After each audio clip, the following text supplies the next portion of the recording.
Сұлтан Махмұд Торайғыров, Қамар сұлу, 1 бөлім. Жіңішке сымға тартқан әні қандай, балауыз балбыраған тәні қандай. Ақыл-ой мінез көрік түгел келіп, толықсып толып тұрған сәні қандай. Еріткен іш бауырыңды көзі қандай, бал тамған майда бұлбұл сөз қандай. Жұп-жұмсақ бұп-биязы ішке кіріп, жайтаңдап жан күйдірген кез қандай.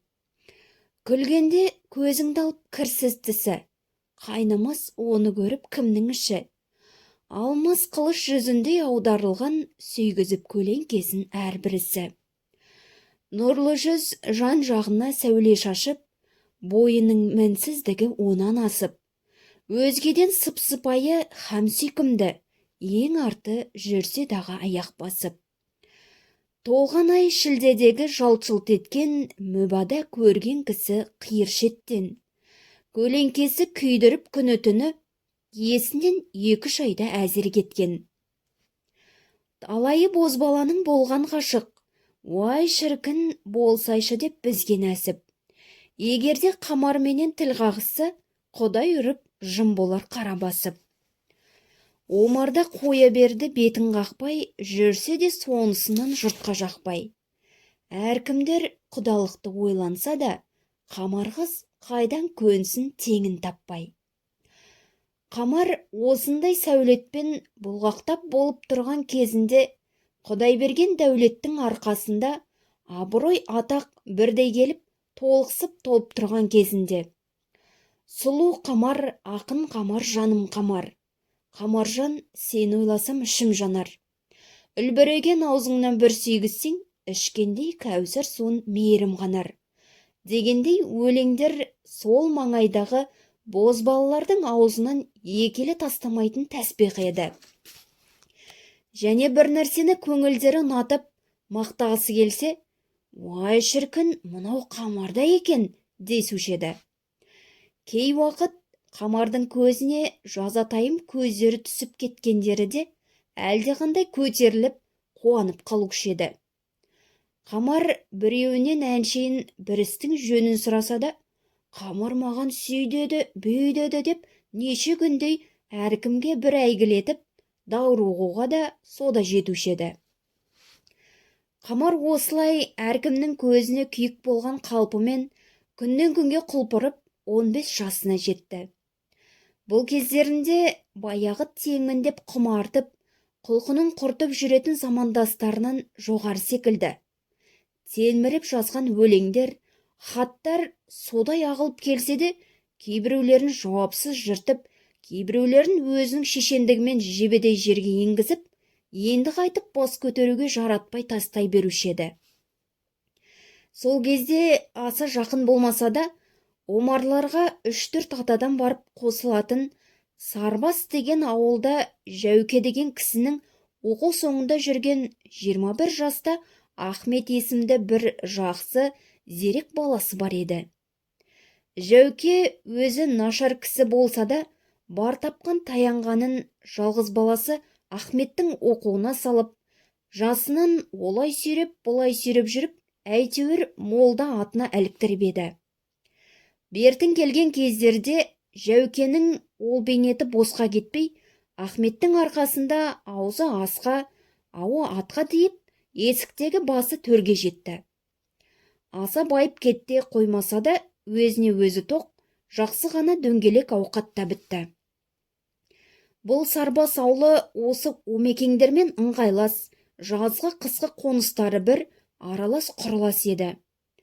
Ахмет пен Омардың үлкен баласы Қасен құрдас һәм жасынан бірге өсіп, бірге оқып, біте қайнаған сырлас еді. Бірінсіз бірі тыншып тұрмас еді.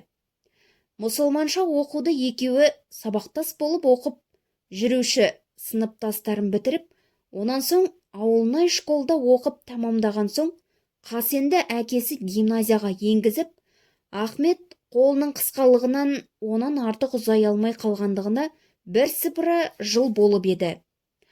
Ахмет одан соң тағы да талпынып оқып, иғдағы сыныфтарын бітірді. Бертін уақыттарда үлгілі жерлерді аралап, тәртіп, дүние танығысы келсе де, қартайған әкесін қимай, өзі жалғыз болған соң, қайтерін білмей қарайлап жүрген жайы бар еді. Және Ахметтің ақыл-ой зеректігінің үстіне сұңқардың баласындай бітімі жақсы, көзге түсірлік көркі де бар. Сөзге шешен, ойдан шығарғыш ақын, жарып салма өткір еді. Той секілді жұрт жиналған жерлерде өлең болсын, ойын болсын, газет, журнал, кітап оқып, шариғат, насихат айту болсын, ең арты біреуді ысқақтаған қулық болсын, бас бәйге Ахметтікі еді.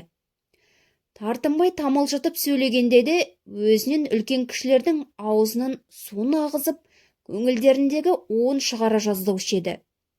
Соның үшін елдің атқа мінер ақсақалдары: «Оқыды деп Жәукенің баласын айт, әне сондай болсайшы», деп біреуге ақыл айтқанда, қызға Қамарды үлгі қылатыны секілді, бозбалаға Ахметті үлгі қылып ұрсушы еді. Қыз қылығынан деп не қылса да Ахмет осындай қылықты мінездермен құрбы замандастар арасында айтулы һәм ағайын, халқына сүйкімді болып, жаста болса біраз жұртқа атағы да шығып кетті. Міне осылай Ахмет бас болған жерде бас болып, жас болған жерде жас болып, тіпті мас болған жерде мас болып, 9 қырлы 90 сырлы жігіт ағасы деуге лайық болып жүрді. Бірақ аулының малға мастанған мұрынсыздық желбарыстары ғана Ахметтің зеректігін көре алмай күндеп, іштері жарылып кете жаздаушы еді. Сонша көтеріліп не керек, кешегі мұрыннан боғаққан Жәукенің жаман баласы емес пе еді, деп жарбаңдап алдына шыға берушілер де аз емес еді. Жақсыдан жаман туса, емі болмас, жаманнан жақсы туса, теңі болмас деген бабаларымыздың жарқыраған жолын надандығы көргізбеуші еді. Көбінесе себеп олар жүрген бұзық жолда Ахметтің жүрмеуі, оларға жолдас болмауы, жақсылыққа бастауы, жамандыққа баспауы еді. Бозбалалардың сыртқы жай әңгімелерінде бұл маңайда Қамармен әзілге, сөзге, өлеңге һәм ақыл-ой білімге де жалғыз-ақ пар келетін Ахмет екендігі айтылып отырушы еді. Һәм бұл екеуінің сын-сымбаты сырттан бір-біріне ұнасқандығына қарағанда, тап шынында сол болуға лайық еді. Қамар мен Ахмет іштерінен бірін-бірі жандай көріп жарылып кете жаздаса да, ағасы Қасеннің жаны бірге досы һәм құрдасы болып бірге жүріп, бірге тұрған соң бірі аға, бірі қарындас секілді болып, бір-біріне бүгінге шейін ойнап болсын, шындап болсын, сыр ашып, сыбырласа қойған жерлері жоқ еді. Және біраз күнгі ойын күлкі ғана болмаса, Қамар Ахмет түпкілікті болып қосыларлық ешбір рет жоқ еді. Себебі Ахметтің құр жігіттігі болмаса, құда болып аларлық малы жоқ.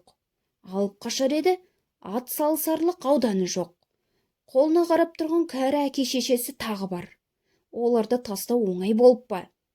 Теңі келсе тегін бер дегенге көне қоятын қазақ па? Өйтпек тұрсын, Қамар деп аузынан шығарсақ, айып салып бірдеңесін өлтіргеннен жаман тергеуге алатын жайы бар. Мәне бұған Қамардың көзі жеткен секілді, Ахметтің де көзі жетіп, әйтеуір түпкілікті бола алмайтынымыз-ақ. Олай болғанда, нағақ біреуді қаралауда қанша пайда деп, олай-бұлай құмартып, құрыстап келгенмен, ақылға жеңдіріп тоқтала беруші еді. Алайда шын сүйіп күйеушілік бір дерт шыдата ма? Таң атпайын десе де күн қоймайды деген секілді, осынша тырмысып, шыдайын-ақ десе де жүрек қоймай барады. Күннен күнге сабыры қалмай, жатса тұрса көз алдына Қамардың суреті елестеп, жанын қойырға жер таптырмай барады. Ақыр іштегі дертіне шыдай алмады. Біраз күн болса да, ептеп, ойнап күлумен мауқын баса тұру қиялына түсті. Ал енді Қамардың оңаша уақытын тауып, жүректегісін ашып салайын деп ақ батырланып келеді. Не хикмат, Қамармен тап бетпе-бет келген уақытта беті күйгенде ұялып қызара бастаушы еді. Бойына әлде немене бір қору пайда болған секілді, тұла бойы тітіркеңсімақ қызуланып, қызынып, қуанышты қорқынышты аттай тулап, аузына қарай тығылыңқыраған жүрегі сөйлесе дірілдеп кетейін деп, соны бісініп, қымтырылып, қымсынып, бір жоғары, бір төмен қарап, қайта-қайта ұмсынып, ешбір нәрсе айта алмай шыға беруші еді. Сөйтіп іштерінен сүйісіп күйгендігін көлеңкелеген болып отырса да, жаным жарылайын деп-ақ іші бауырым елжіреп еріп бара жатқандықтан, есалаңданып отырмын, қайтейін дегендей қылып, ақырын баяу ғана аударысқан ықылас көздері бір-біріне түсіп кете қалса, өздерінің ықтиярсыз барып шап етіп қосылған көлеңкелерін көрген секілді беттерінен оттары шығып, бір нәрсені шұқылаған болып күбілжіктеп кетуші еді. Солай Ахмет әлденеше рет, әй, енді міне деп көңілін бекітіп қатайып-ақ келсе де, әлгідей халге ұшырай берді. Таудан тастан қайтпаған жүрегі Қамарға бір ауыз сөз айтуға бата алмады. Ол Ахметтің қорқақтығынан, я ынжық жамандығынан емес, ғашық оты күйдірсе де, ақты қаралығы ішкі батымының бармандығынан, жүрегінің тазалығынан еді. Жасынан қиянат бұзықтыққа қарай бүйренбеген таза көңіл жеме-жемге келгенде жиренбей қайтушы еді. Көп жүрдім, шыдайын деп іштен жанып, кейде олай, кейде бұлай ойға қалып, амалсыз арты түйіп қалам алдым, кеткен соң ғашық оты бойымда алып. Ойнайық азғына күн дәурен өтпей, тұрғанда басыңыздан билік кетпей. Шығаршы жүректегі шын сырыңды, жаутаңдап екі көзді мөлдіретпей. Талпынып қол сермедім ұшқан құсқа, болса да жетер ме деп қолым қысқа. Көзге күйік көріндің, іш күйдірдің, мейірімсіз отқа салдың, бұл дұрыс па? Бір өзіңнен басқаны қойдым жауып, ұятпа ойнап күлу теңін тауып. Көрген соң жалғыз қана ішің білер, жау мұңдалып жүрмессіз елге шауып. Ақтұйғын талпынбай ма теңге қарай, басың кессе, бар алмас кемге қарай. Дауасы сырқатымның жалғыз сенсің, талпындым жаным үшін емге қарай. Қарайсың мөлдіретіп жаудыр көзің, шын айтсам, шыбын жаным сенің өзің. Елжіреп іші бауырым ынтығып тұр, тез естір мейірбанды жылы сөзің. Қамар хатты оқып болған соң, бір қызарып, бір сұрланып, жүрегі кеудесіне симай, не ашу емес, не қуану емес, белгісіз қысылып, қарап тұрып бір тынышсыздыққа қалды. Мұнан соң қайғы басқан кісі секілді әрдайым мұңайып ойланып жүретін болды. Бұрын таңның атқанын, күннің батқанын білмейтін Қамар, бір о жағына, бір бұ жағына аны оқшап, көрер таңды көзімен атқызатын уақыттары да болып жүрді. Себебі бір жағынан Ахметтей ақыл ой парасатты, тең жігіт табылмайтындығын ойлап, бір жағынан әке ағаларының Ахметті кедейсініп бермейтіндігін ойлап, түпкілікті болмаған соң құр біраз күнге әрі-сәрі әуреленіп қалудың еретін тағы табылмай жатып тұрып сандала беруші еді. Бір күні қағаз алып, әлдене жазуға ойланса да, не хикмет, қолы жүрмей жіпсіз байланған секілді бір түрлі мұңайған уайымды түспен қаламды бір сияға батырып, бір қағаз үстіне жорғалатып, бір ұшы қиыр жоқ ұзын ойға батты да отырды. Бір жазып өшірді, бір жазып жыртты. Қаламды қайтадан сия ішіне қойып, бір жақ қолмен жағын таянып, көзін сүзіп тұнжырады да қалды. Әрі ойлап, бері ойлады. Осына еш нәрсе түсіре алмады. Біраздан соң ауыр күрсінді де қайтадан қаламын алып. Құдай, жасты жасқа пар қылғаның, біреуді жоқ, біреуді бар қылғаның. Біреуге алтын гауһар тақыт беріп, астына жұрт билеген хан қылғаның. Біреуге мал мен бақты үйіп бердің, ақылсыз екі аяқты мал қылғаның. Біреуге Аплатондай білім беріп, мінер ат ішер асқа зар қылғаның. Қыздарын теңге бермей малға беріп, қазақты қара көңіл аң қылғаның. Мейлі доңыз болсын, қоңыз болсын, малдыны кісімсітіп паңғылғаның, көрсетіп құдіретіңнің шеберлігін, пендеңнің миы жетпес таң қылғаның, деп жазды да қағазын жиып, жанындағы домбырасын алып далаға шықты. Әлгі жазған өлеңін жұрт түсінерлік қылмаса да, біртүрлі зарыққан, зарлы жіңішке әуезбен көмейге салып жаяулатып домбыраға қосты да отырды. Басқалар мұның не екенін қайдан білсін? Қамар тағы бір жақсы ән шығарыпты, ал үйренейік десіп жүгірісуді еді. Сөйтіп, ойы оңға, ақылы алтыға бөлініп әуреленіп жүрген кезде, Ахметтен тағы мынадай бір хат алды.